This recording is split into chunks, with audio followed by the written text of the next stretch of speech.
Halo teman-teman, jumpa lagi dengan channel kami. Untuk video tutorial kali ini kita akan membuat list data atau list untuk input data dan pada sebuah tabel. Tentunya ini untuk mempermudah teman-teman untuk pengisian, terutama yang datanya tertentu atau itu-itu saja. Jadi tidak terlalu banyak perubahan, maka kita akan mencobanya dengan membuat list. Oke teman-teman, kita langsung saja pada tutorialnya. Misalnya teman-teman sudah memiliki tabel seperti ini dan ingin diisi dengan nama-nama motor. Nah, ini bisa datanya mungkin bisa panjang, bisa sampai sini.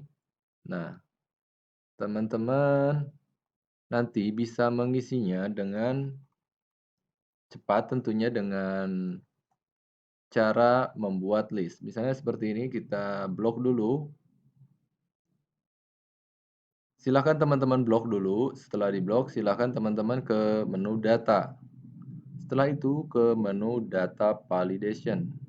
Di sini kita klik aja data validation. Klik di sini yang list. Nah, di sini teman-teman bisa memasukkan source-nya atau data asalnya dari mana. Tinggal klik aja tombol ini. Lalu arahkan mouse ke sini. Data ini yang kita akan masukkan. Lalu close. Lalu klik OK. Maka jika berhasil teman-teman di sini langsung ada tombolnya seperti ini. Nah, nanti teman-teman bisa langsung mengekliknya jika ini namanya misalnya Supraek, tinggal pilih aja. Terus yang kedua CB150. Jadi teman-teman tidak usah mengetik karena ini datanya diambil dari sini, dari list ini. Kalau list ininya berubah, maka otomatis di sini pun akan berubah. Misalnya Scoopy diganti jadi Scoopy 150. Kita coba cek. Maka di sini juga akan berubah menjadi Scoopy 150. Dan teman-teman bisa langsung mengisinya sampai ke bawah sini. Jadi tidak perlu mengetik. Nah, di sini ada jenis motor.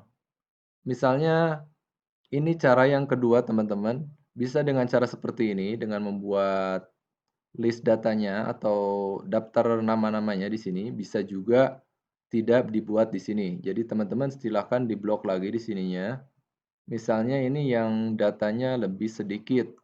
Kalau yang ini banyak, kalau yang ini lebih sedikit jenis motor. Kita coba ke menu data lagi, data validation.